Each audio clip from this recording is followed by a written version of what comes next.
Assalamualaikum warahmatullahi wabarakatuh. Salam sejahtera untuk kita semua. Selamat datang kepada jajaran Direksi Perusahaan Tercatat, Bapak Ibu para tamu undangan, dan peserta yang telah hadir pada hari kedua rangkaian kegiatan Public Expose Live 2021. Di hari kedua ini, ada 12 perusahaan tercatat yang akan memaparkan perkembangan terkini usaha mereka. Public Expose Live 2021 ini merupakan salah satu komitmen kami untuk memfasilitasi seluruh masyarakat agar mudah mendapatkan informasi pasar modal terkini secara live dari manajemen perusahaan tercatat. Acara ini merupakan bentuk transformasi digital yang kami lakukan untuk meningkatkan literasi para investor, khususnya dalam kondisi pandemi yang masih melanda saat ini. Semoga kemudahan dalam mengakses informasi pasar modal terkini oleh masyarakat luas mengenai kinerja perusahaan tercatat dapat semakin meningkatkan kepercayaan masyarakat terhadap pasar modal Indonesia, yang pada akhirnya diharapkan dapat meningkatkan likuiditas pasar dan basis investor. Akhir kata, saya mengucapkan selamat mengikuti acara Public Expose Live 2021. Semoga dapat memberikan banyak manfaat bagi perusahaan tercatat dan menjadi informasi berguna yang dapat melengkapi keputusan arah investasi Bapak Ibu para investor ke depan. Terima kasih. Wassalamualaikum warahmatullahi wabarakatuh.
Baik, selamat sore Bapak dan Ibu. Assalamualaikum warahmatullahi wabarakatuh. Salam sejahtera untuk kita semua.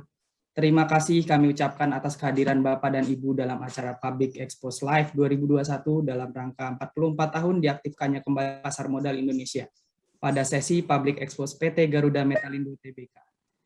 Sebagai informasi, PT Garuda Metalindo Tbk telah tercatat di bursa sejak tanggal 7 Juli 2015 dengan kode perdagangan BOLT. Perseroan bergerak di bidang produksi komponen dan subkomponen kendaraan bermotor, sehingga Perseroan masuk dalam industri komponen otomotif. Hadirin yang kami hormati, saat ini Expose Bold, manajemen Perseroan. Yang pertama ada Bapak Ervin Wijaya selaku Direktur Utama. Selamat sore Bapak Ervin Wijaya. Selamat sore Pak Kuku, selamat sore Bapak Ibu sekalian. Terima kasih Pak. Yang kedua ada Bapak Bono Rumbiono selaku Direktur Independen. Selamat sore Pak Bono. Selamat sore Pak Kuku, selamat sore Bapak dan Ibu. Terima kasih Pak. Lalu selanjutnya ada Bapak Antoni Wijaya selaku Direktur. Selamat sore Pak Antoni. Selamat sore Pak Kuku, selamat sore Bapak Ibu sekalian. Apa kabar Pak Ervin, Pak Bono, dan Pak Antoni? Semoga sehat selalu ya Pak ya. Baik, Amin, sehat-sehat Pak. Amin. Ya, selanjutnya acara ini akan diawali oleh saya, Kuku Wicaksono, yang juga akan memandu sesi tanya jawab setelah presentasi usai. Jika ada pertanyaan, kami persilakan Bapak dan Ibu untuk bertanya melalui menu Q&A dan pertanyaan akan kami bacakan pada saat sesi tanya jawab. Kami ingatkan kembali, jangan lupa Bapak dan Ibu untuk mengisi kuesioner yang telah kami sediakan, karena akan ada door prize di akhir acara. Link untuk kuesioner dapat Bapak Ibu temukan pada running text yang akan tayang di layar Bapak dan Ibu sekarang. Ya, sebelum memulai presentasi, mari kita lihat terlebih dahulu video profile dari PT Garuda Metalindo Tbk. For over 35 years, Garuda Metalindo has reliably manufactured high-quality precision fasteners and engineered components primarily for the automotive industry. Today, Garuda Metalindo has grown to become a leader in the industry, serving both domestic and global markets. We have developed our product portfolio into a wide range of products to be used in different automotive applications such as engine and brake system, suspension system, frame and chassis, and other special applications. Our history began in 1966, where we started from a home industry producing parts for rickshaws in Indonesia. By 1976, the company had expanded its products into spare parts for buses and trucks. The operation was then incorporated as PT Garuda Metalindo in 1982. In 1989, we officially became an OEM supplier to Honda motorcycles and then to Mitsubishi trucks in 1992. Over the years, the company acquired many more customers in the automotive industry in Indonesia. In 2015, the company achieved another significant milestone by listing its shares on the Indonesia Stock Exchange as PT Garuda Metalindo Tbk. Covering more than 40,000 square meters facilities in Greater Jakarta area, we are now manufacturing fasteners and components for cars, trucks, and motorcycle, as well as automotive component manufacturers and the general industry. Our manufacturing process begins from raw material processing in our subsidiary company, located in Tangerang, West Java. This modern facility covers 25,000 square meters, specialized in processing high-quality steel wire and bars for various industries. These finished materials are then delivered and stored carefully in our warehouse before being used in production. These raw materials will then go through the following production processes in our production facility: cold forming, thread rolling, machining, heat treatment. To assure the highest product quality, we perform quality checks in between every process. The surface treatment process is done in our sister company, specialized in electroplating. This electroplating facility is equipped with fully automatic barrel line and hanger line with automatic baking process. The quality of the plating is then checked by using the following testing machines: X-ray machine for thickness plating and ROHS check, salt spray test machine for corrosion resistance check. Our tooling requirements are supported by our subsidiary company, specialized in producing high-quality precision tools. Its production process includes advanced milling, grinding and sewing, EDM wire cutting, and surface polishing. The final step after the production is the auto sorting and packing. These products are then stored in our automated storage system, which helps us meet our customers' just-in-time delivery policy. These finished goods are then shipped to our customers with our highest commitment in quality, cost, and delivery. We are currently supplying to more than 150 customers in both domestic and global markets. Our customer-first philosophy has enabled us to gain the trust from many prestigious brands in the automotive industry. Over the years, we have received numerous respectable awards from many of our customers.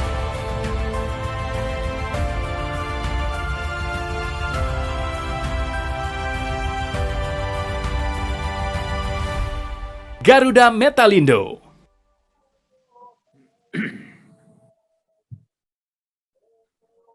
Selanjutnya, untuk mempersingkat waktu, saya persilahkan kepada Bapak Erwin mulai pemaparan. Kepada Bapak Erwin Wijaya, kami persilahkan, Pak. Baik, terima kasih Pak Kuku. Selamat sore Bapak Ibu sekalian, salam sejahtera untuk kita semua. Saya mau coba memulai menjelaskan sedikit mengenai sejarah perusahaan dari PT Garuda Metalindo Tbk. Bapak Ibu sekalian, sebenarnya tahun yang tadi sudah ditampilkan di dalam video, itu kita sudah mulai dengan home industry tahun 1960-an. Dan pada tahun 1982 kami baru mencatat perusahaan ke pemerintah menjadi perusahaan PT Garuda Metalindo. Silakan Pak Kuku slide-nya.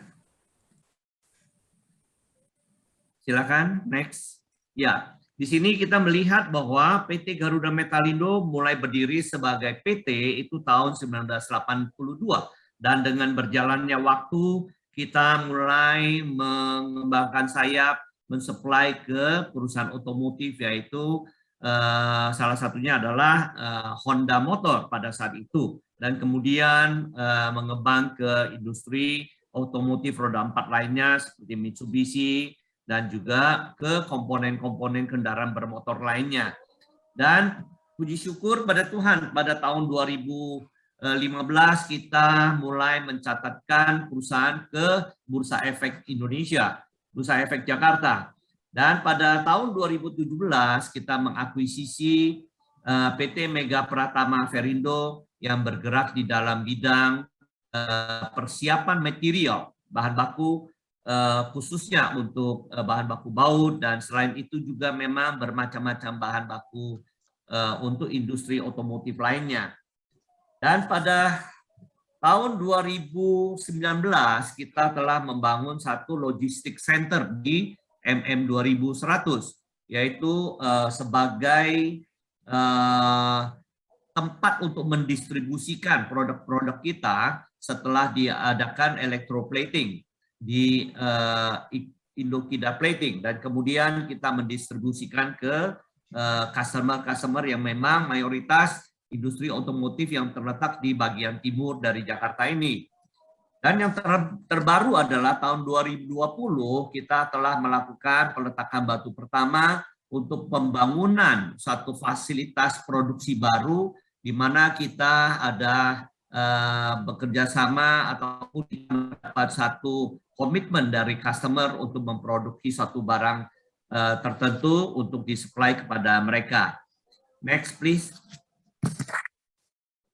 Bapak Ibu sekalian, ini adalah struktur perusahaan PT Garuda Metalindo Tbk dimiliki oleh founder. Kami sebagai founder adalah Pak Herman Wijaya memiliki 12,8% dan saya sendiri 9,6%.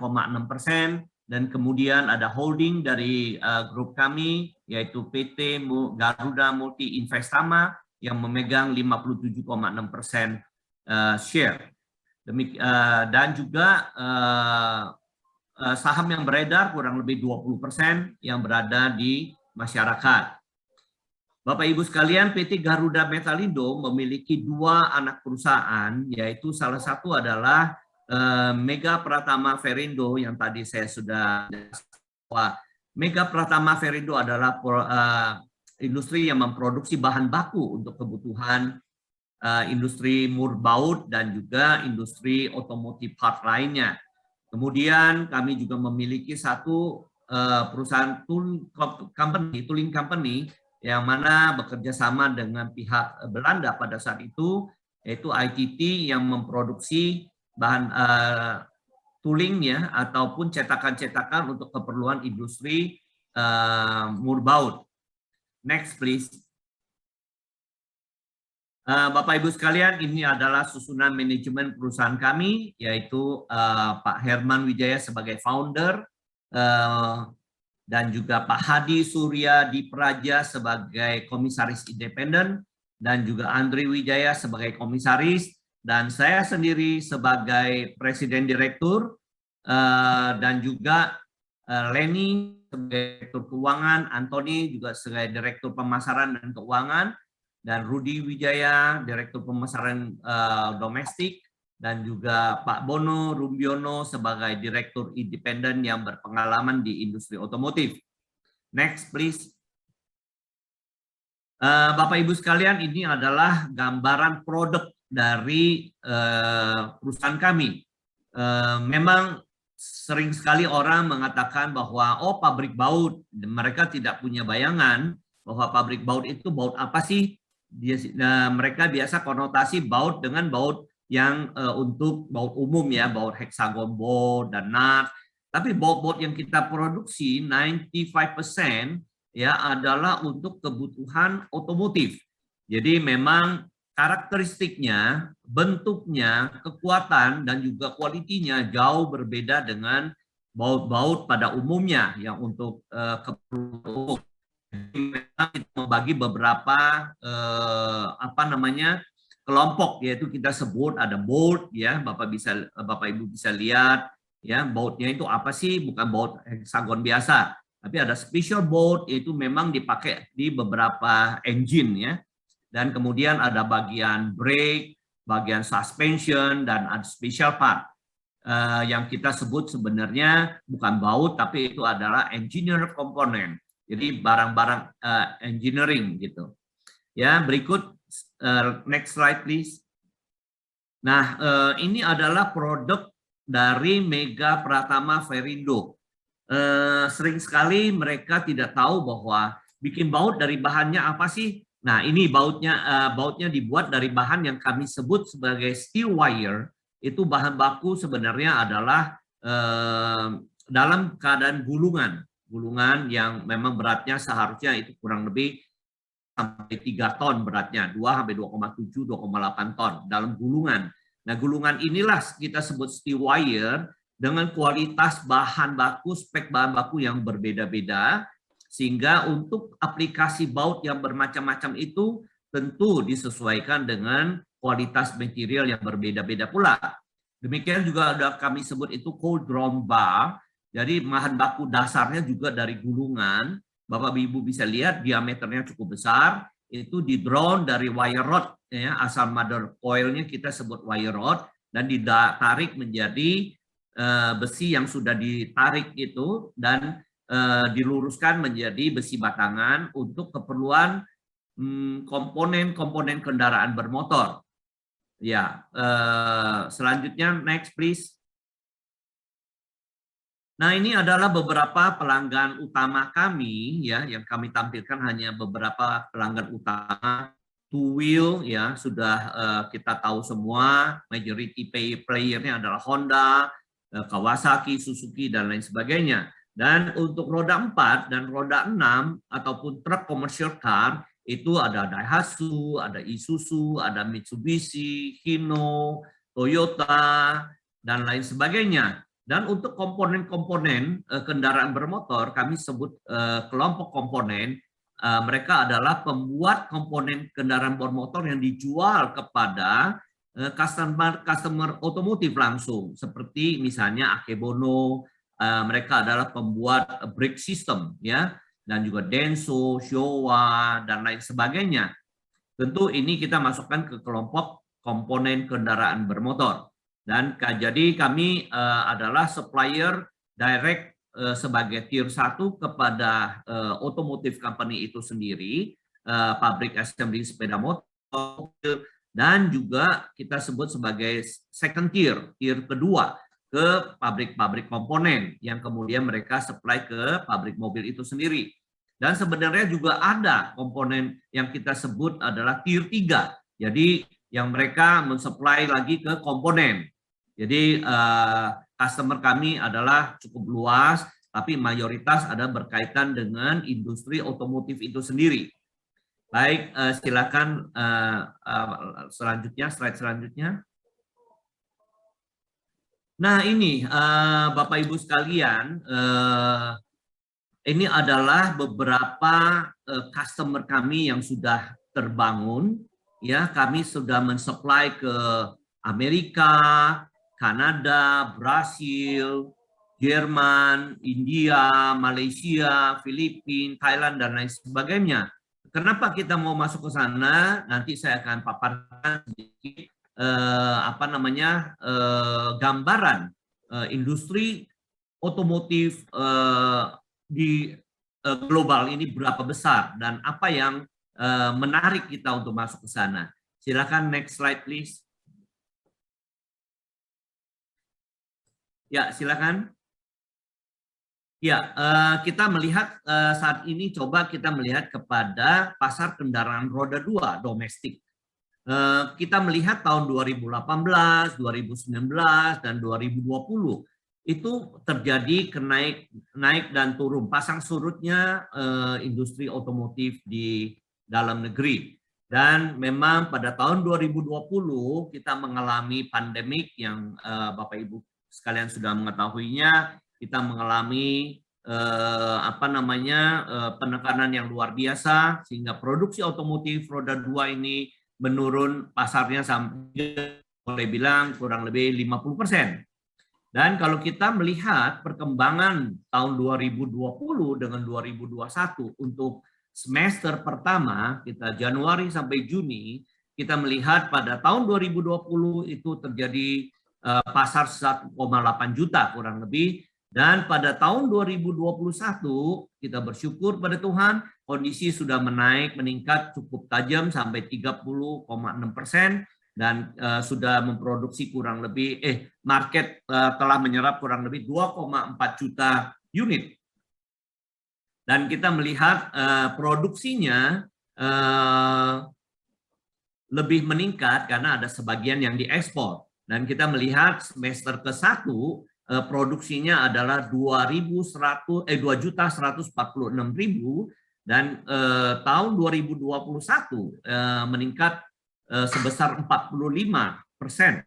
Jadi unit produksinya adalah 3,1 juta unit Januari Juni.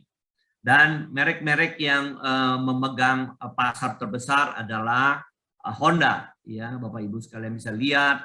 Dalam pie chartnya biru adalah Honda, kuning adalah Yamaha, dan Kawasaki merah sedikit, dan ada Suzuki dan TVS. Next please. Ya, kita lihat ke kendaraan roda 4 domestik. Bapak Ibu sekalian, demikian juga pengaruhnya kepada industri otomotif roda 4. Kita melihat produksi dari tahun ke tahun agak sedikit menurun, khususnya tahun 2020 produksi hanya 532.000 unit pasarnya, maksudnya penjualannya. Dan kalau kita melihat semester tahun 2020 itu adalah 261 kurang lebih 50%, dan kemudian tahun 2021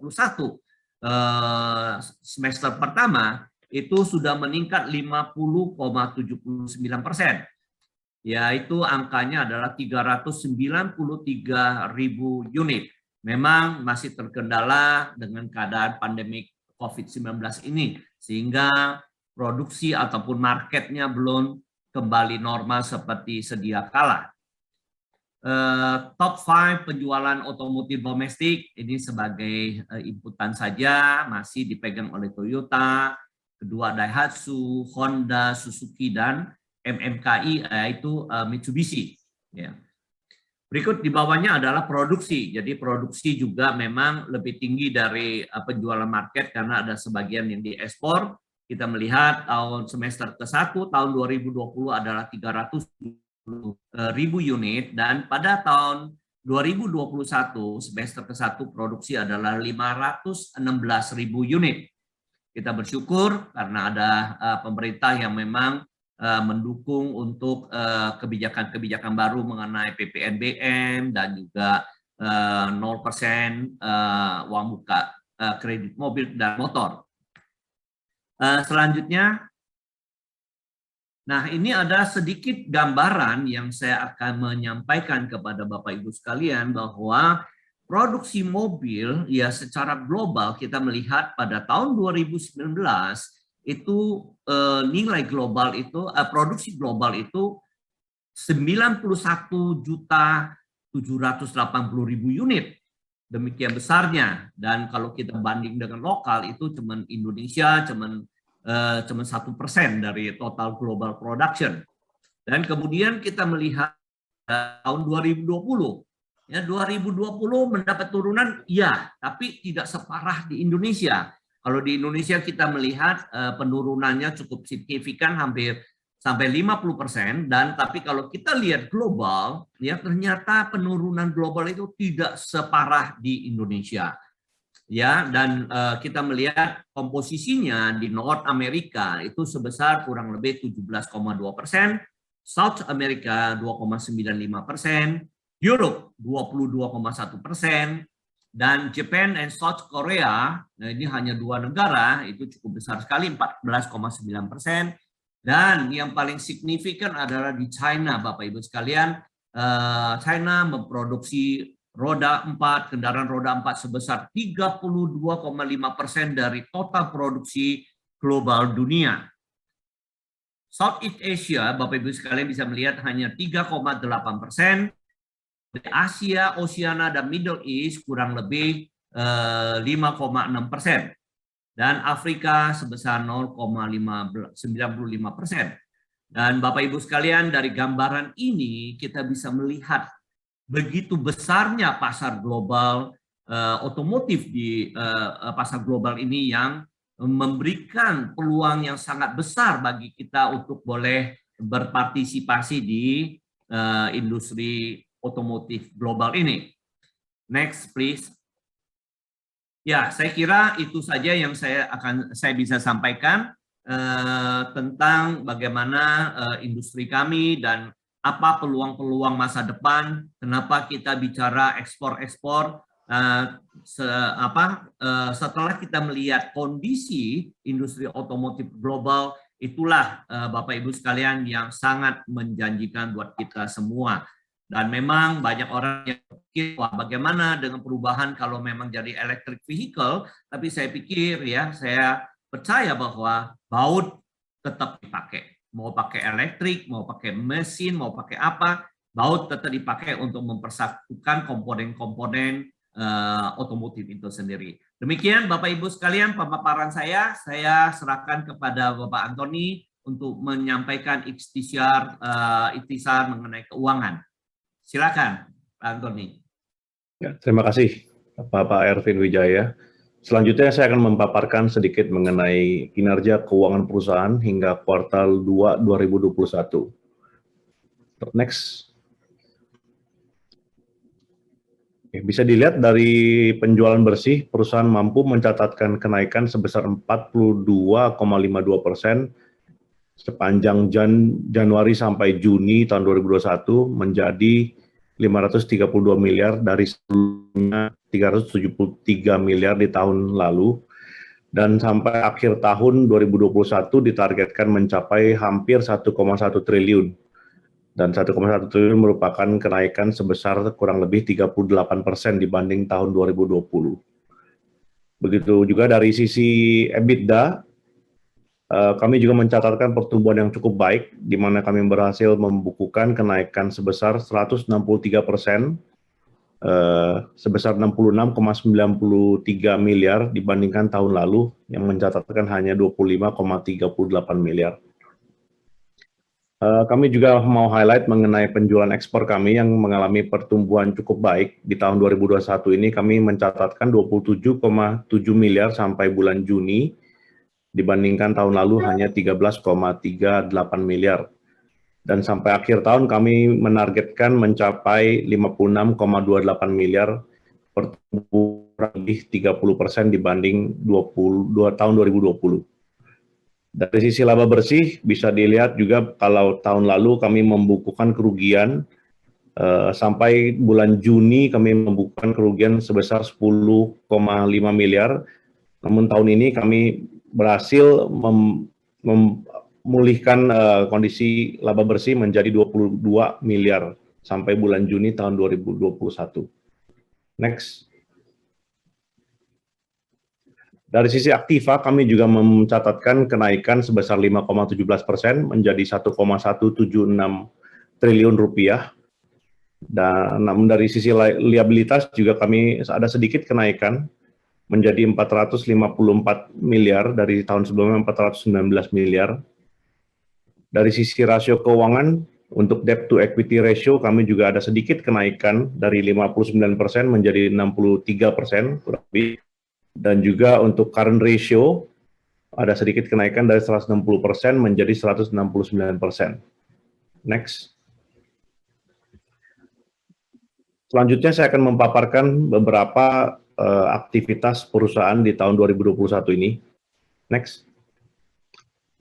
Jadi di tahun 2021 ini, di mana pandemi masih terus melanda, kami melakukan hampir semua aktivitas perusahaan secara online. Jadi salah satu aktivitas pemasaran yang kami lakukan adalah pameran virtual Hannover Messe di Jerman di bulan April. Kami melakukan ini untuk terus mengembangkan penjualan perusahaan ke pasar ekspor global. Di tahun 2021 ini kami juga akan menyelesaikan pembangunan fasilitas produksi baru di Cibitung, di mana kami akan memproduksi produk khusus baru untuk pelanggan kami, yaitu PT Denso Indonesia, dan diharapkan fasilitas produksi ini akan mulai beroperasi di akhir tahun ini. Next. Di tahun 2021 ini kami juga mendapatkan sebuah penghargaan berupa sertifikasi laboratorium dari salah satu pelanggan kami, yaitu PT Astra Honda Motor. Selanjutnya saya menyerahkan kepada Pak Bono untuk melanjutkan paparan. Terima kasih.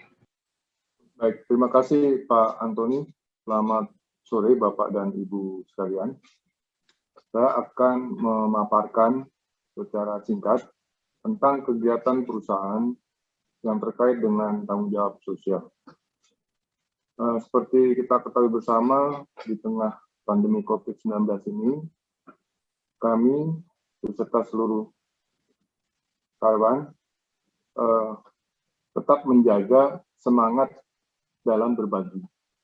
Dan untuk itu, kami terus menjalin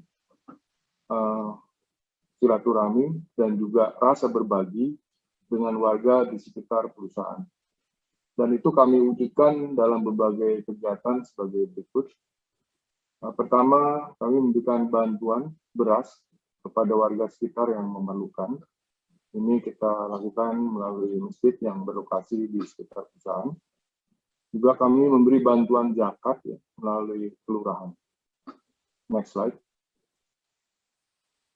Juga kami memberikan bantuan santunan anak yatim yang berdomisili di sekitar perusahaan.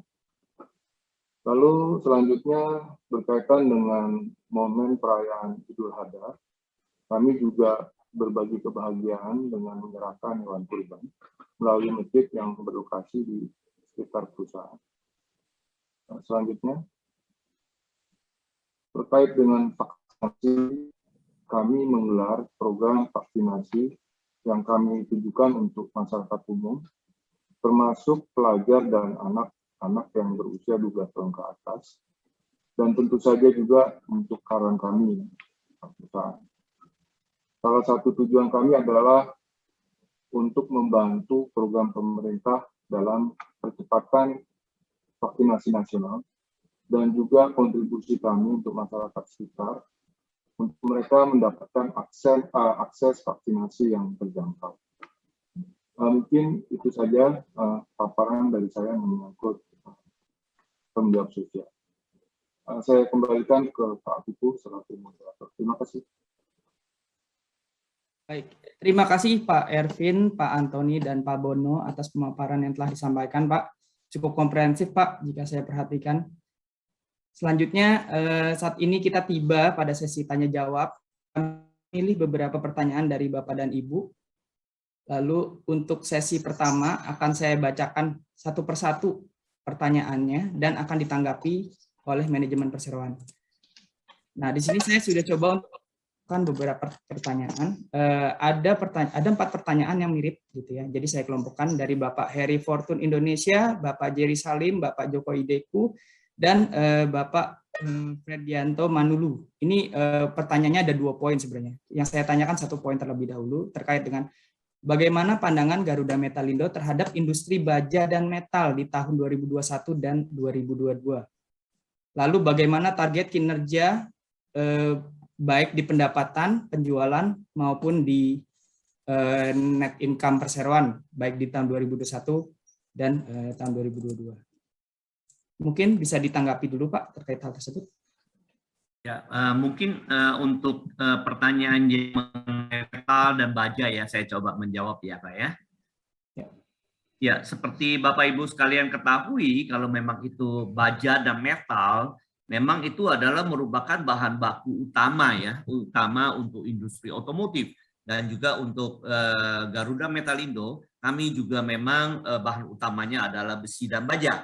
Bapak Ibu sekalian, seperti Bapak ketahui bahwa industri baja Indonesia masih tergolong sangat ketinggalan dan ya saat ini bahan yang kami pakai sebagai bahan baku untuk memproduksi baut dan baut berkualitas tinggi ini boleh bilang masih kami impor 100% karena bahan baku lokal masih belum memenuhi syarat untuk dipakai untuk memproduksi baut-baut yang berkualitas tinggi. Demikian sekilas info, tapi kalau memang ia perkembangan industri baja Indonesia seharusnya saya kira akan sangat berkembang dan sangat berpotensial. Dan saat ini kita mendengar ada beberapa investor yang sudah masuk ke Indonesia seperti dari China, PT Dexin Indonesia kalau nggak salah, mereka mulai produksi, tapi bahan yang mereka produksi pun masih untuk keperluan umum, belum untuk keperluan industri baut baja untuk kendaraan bermotor. Nah, itu yang memang saya bilang kalau memang dibilang prospeknya di masa depan, tentu prospek ini akan sangat besar karena Indonesia merupakan negara yang cukup besar dan memang produksi otomotifnya masih kecil kalau kita bandingkan dengan dunia yang mendekati 100 juta unit per tahun, kita hanya 1 juta unit. Jadi notabene hanya cuma 1% dari dunia. Dan dengan berkembangnya, saya percaya di Indonesia mempunyai luasan cakupan negara yang besar dan juga memang kebutuhan untuk transportasi itu nanti akan besar. Saya percaya bahwa industri besi baja untuk di Indonesia akan terus berkembang, mengimbangi industri otomotif lainnya. Demikian mungkin jawaban pertama yang saya bisa berikan untuk di industri besi baja. Mungkin untuk market, silakan Pak Antoni kalau bisa disampaikan. Untuk forecast sampai tahun 2021 ya, Pak Kuku ya, betul pertanyaannya ya. Oke, jadi tahun 2021 ini kami melihat pertumbuhan dibanding tahun 2020 sangat baik ya. Kita targetkan sebesar antara 35 sampai 40%.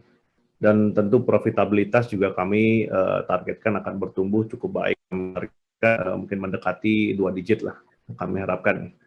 Nah, untuk tahun 2022 sendiri pada saat ini kami belum bisa menggambarkan sih, namun kami cukup positif bahwa pandemi ini akan terus lebih terkontrol dan demand masyarakat atas kendaraan bermotor juga terus akan naik, dan tentu secara langsung akan mendongkrak penjualan perusahaan.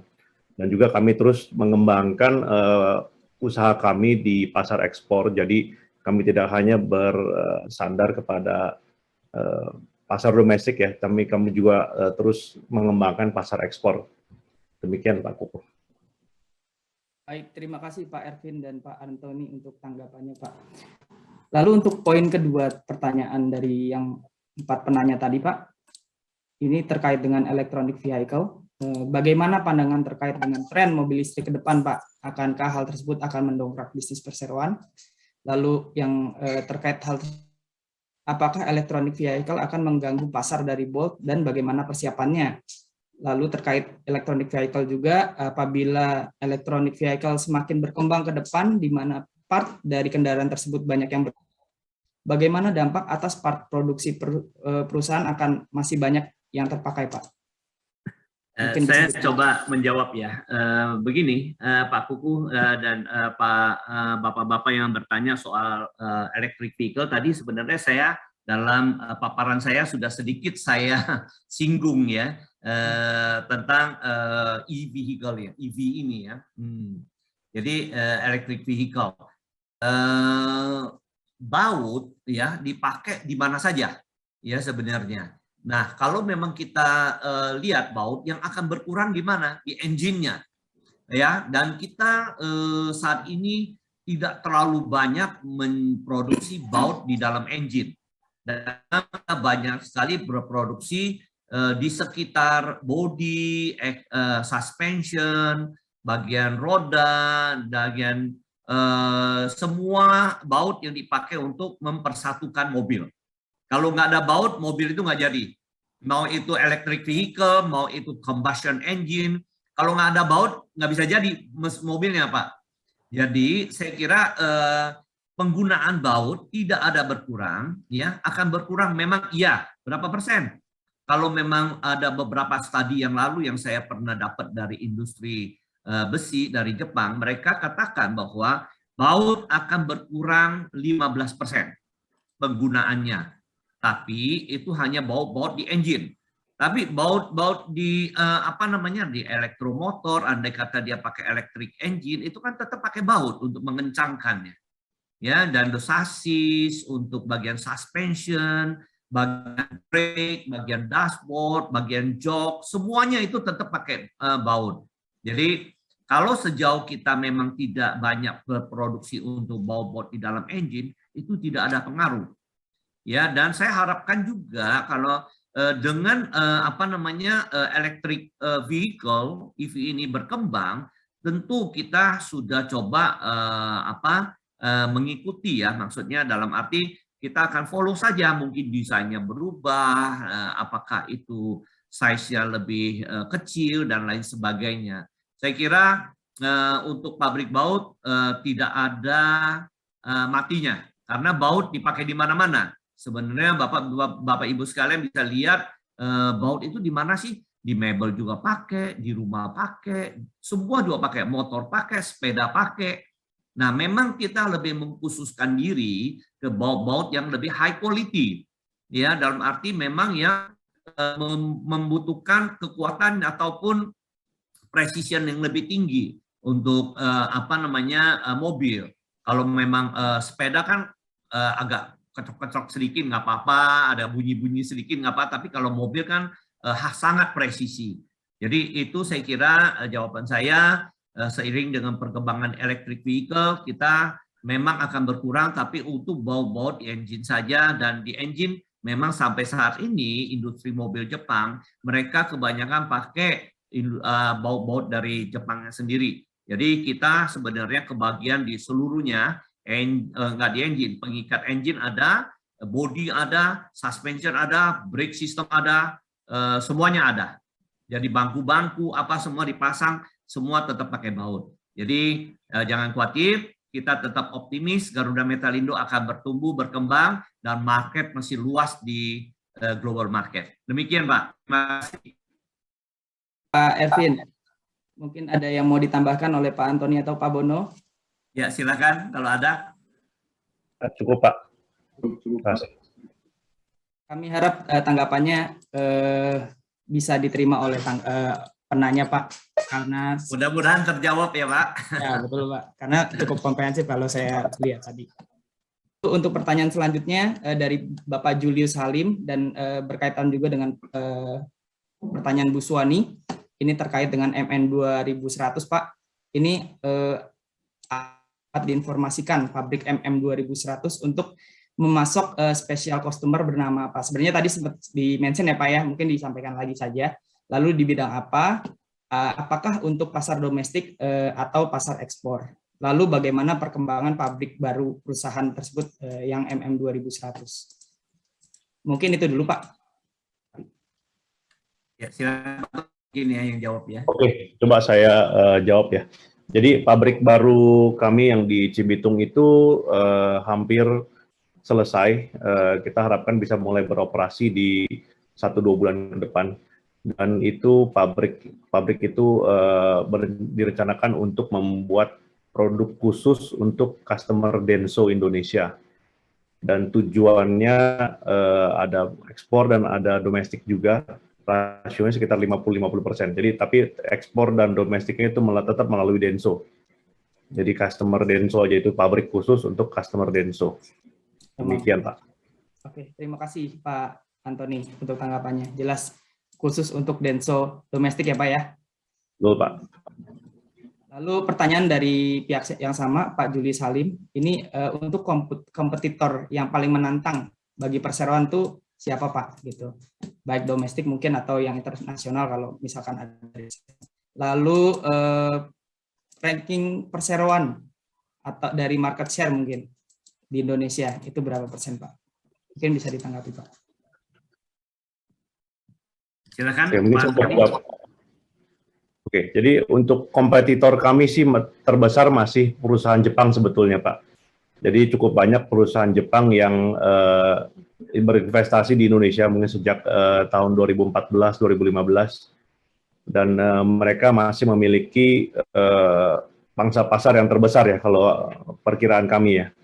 Dan kalau tadi ditanya mengenai market share, sebetulnya cukup sulit dijawab Pak, karena industri ini tidak memiliki seperti market research atau informasi publik yang bisa kita rangkum ya. Jadi untuk mendapatkan exact market share kita di pasar cukup sulit Pak. Kita tidak bisa menjawab itu dengan tepat ya. Demikian Pak. Oke, tidak masalah Pak. Terima kasih Pak Antoni. Kita lanjut ke pertanyaan selanjutnya ya Pak, dari Ibu Meriana dan ada hubungannya juga dengan Pak Johannes Tamberani gitu ya. Ini terkait dengan COVID, untuk dampak apa yang paling dirasakan selama pandemi COVID 2019 Pak dari sisi produksi. Lalu ada pertanyaan tambahannya lagi, kapan diadakan pembagian dividen? Terus target di mungkin itu Pak, dua itu Pak. Silakan, Ton, mau dijawab, Anton? Oke, pembagian dividen Pak ya. Pembagian dividen ya kita harapkan tahun depan Pak bisa bagi dividen dulu Pak itu ya. Berdoa supaya juga demikian Pak. Ya, kalau untuk dampak COVID sendiri Pak, tentu yang paling utama adalah dampak terhadap demand kendaraan bermotor Pak ya. Dari tahun lalu bisa dilihat sendiri, tadi kan dari Pak Erwin menjelaskan bahwa market sendiri permintaannya turun drastis, dan Indonesia permintaannya memang turun paling drastis dibanding average dunia ya. Jadi dari sisi penjualan kami otomatis juga tergerus sangat banyak di tahun lalu. Tahun ini juga ada perbaikan, namun masih belum kembali normal 100% sebelum pandemi. Jadi itu sih Pak dampak paling besarnya. Untuk produksi sebetulnya tidak terlalu bermasalah, karena kami hanya mengikuti demand dari customer-customer kami Pak. Itu demikian. Kalau untuk strategi memboost pendapatan di kala pandemi ini gimana Pak? Ini ada pertanyaan juga terkait dengan COVID-19 dari Pak Rahmadi Putra. Mungkin bisa disambungkan Pak. Oke, jadi di perusahaan kami sebetulnya kan ada bisnis yang recurring Pak ya, yang terus berjalan mensupport kendaraan bermotor. Di samping itu juga ada yang namanya kita sebut new development ya, new parts development. Jadi ketika demand itu stagnan atau turun dari barang-barang reguler, kami terus mencari produk-produk baru Pak, dari pelanggan yang existing maupun pelanggan baru, maupun pasar baru seperti pasar ekspor. Kami terus mengembangkan juga produk-produk baru Pak. Jadi demikian untuk tanggapannya Pak. Oke, terima kasih Pak Antoni. Mungkin ada tanggapan dari Pak Erwin atau tambahan dari Pak Erwin atau Pak Bono? Baik, mungkin saya tambahkan sedikit ya mengenai strategi gini gitu ya, bagaimana pengaruhnya tentang COVID-19 ini. Nah, saya katakan bahwa begini, pandemik ini memberikan suatu tantangan tersendiri buat kita, ya. Dan bagaimana bisa mempertahankan dengan sales yang menurun begini, agar perusahaan tidak rugi habis-habisan. Nah, memang kita mulai mengadakan restructuring di proses ya, dan juga para karyawan di tahun-tahun 2020 ya. Dan itu memang memberikan satu tantangan baru buat kita, bagaimana kita bisa meningkatkan produktivitas, menurunkan rejection, meningkatkan efisiensi dan lain sebagainya. Sehingga bagaimana kita harus bertahan walaupun penjualan turun 50% gitu. Ya, kita mengalami kerugian pada tahun 2020 dan kita harap dari pertengahan tahun 2000 kita sudah mulai mengadakan kegiatan untuk bagaimana meningkatkan produktivitas, mengurangi cost dan lain sebagainya. Disitulah kita akan meningkatkan daya saing kita untuk bagaimana kita bisa bertahan untuk dalam kondisi pandemik begini. Dan kemudian saya lihat ada beberapa pertanyaan juga yang tadi Bapak katakan bahwa ini ada beberapa pertanyaan mengenai sebentar. Mengenai apa tadi ya, sebentar ya. Oke, dampak pandemik ya udah pasti besar sekali buat kita ya. Tentu kita sudah berusaha sebaik mungkin untuk bertahan dan untuk bisa bagaimana kita bisa make profit juga walaupun kondisi penjualan yang tidak optimal. Dan kemudian yang memang ada pertanyaan yang ini kita juga mengadakan ini apa namanya perbaikan sistem, peningkatan mutu dan juga sekarang kan lagi rame-ramenya Industri 4.0. Nah, itu salah satu yang memang sedang kita ya dengan sistem Industri 4.0 dengan sistem IoT, meningkatkan produktivitas, menurunkan reject, memonitor setiap produksi dengan teliti sehingga kita bisa meningkatkan daya saing kita. Tadi ada juga yang tanya, saya lihat ya, sorry saya sambil lihat juga tadi pertanyaan-pertanyaan bagaimana mengendalikan apa namanya inventory agar tidak hilang ya Pak ya. Iya, nah, betul, itu Pak. Ya kita memakai ERP, tentu Industri 4.0 ini kita terapkan pengendalian material, stok dan lain sebagainya. Dengan sendirinya itu terkontrol dengan aman karena dengan sistem tidak hanya mengandalkan manusia. Demikian kira-kira tambahan saya Pak Kuku, terima kasih. Oke, baik Pak Ervin, terima kasih tanggapan penjelasannya Pak. Cukup panjang dan komprehensif sekali Pak. Mungkin karena sudah pukul 15.45 untuk sesi tanya jawab, kami tutup dulu Pak. Lalu hadirin yang kami hormati, usai sudah paparan publik yang disampaikan oleh PT Garuda Metalindo Tbk, sebelum menutup acara Public Expose Live PT Garuda Metalindo Tbk, mari kita dengarkan closing statement dulu nih dari Bapak Ervin Wijaya. Kepada Bapak Ervin Wijaya kami persilahkan Pak. Baik, terima kasih Pak. Ya puji syukur pada Tuhan ya, kita pada saat ini masih mengalami pandemi COVID-19 ini tidak terasa sudah 1,5 tahun Pak ya, dan kondisinya memang tidak ada satu perusahaan pun yang memang bukan bilang tidak ada ya, tentu banyak perusahaan yang mengalami kesulitan. Tentu dalam kesulitan ini juga ada beberapa perusahaan yang mengalami keuntungan ya. Jadi saya kira kita bersyukur kita juga di industri otomotif yang dimana pemerintah juga sudah melakukan beberapa kebijakan untuk mendukung industri otomotif, antara lain misalnya cicilan 0%, ya cicilan uang muka 0%, keringanan apa namanya PPNBM, sehingga sangat membantu menstimulasi penjualan otomotif di pertengahan tahun-tahun ini. Itu kita mengucapkan terima kasih kepada pemerintah telah mengambil kebijakan-kebijakan untuk mendorong industri otomotif. Dan kita melihat tadi saya sudah sampaikan bahwa kalau kita melihat industri global, ya mereka turunnya tidak sedrastis kita. Dan pada tahun 2021 ini luar biasa mereka bertumbuh dengan baik, ya, dan sudah banyak yang sudah kembali normal, bahkan sudah melebihi normal. Itu yang saya potensi global jauh lebih besar daripada potensi domestik. Dan untuk industri di dalam negeri kita, saya kira kita sama-sama berdoa, harap-harap pandemi ini cepat berlalu dan kita tentu akan menikmati juga kembalinya memboomingnya industri dalam negeri kita sendiri. Dan untuk itu kita semua, baik pemain-pemain industri dalam negeri, terus kita harus bersiap untuk mempersiapkan diri atas kembalinya industri ini akan bertumbuh dengan signifikan di tahun-tahun yang akan datang.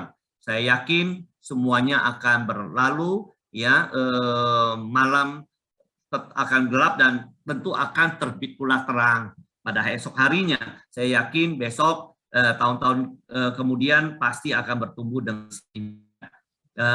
demikian. Mungkin saya akhir kata menyampaikan mohon maaf kepada kalau ada kata-kata yang tidak berkenan, dan juga terima kasih kepada BEJ untuk menyelenggarakan Public Expose ini.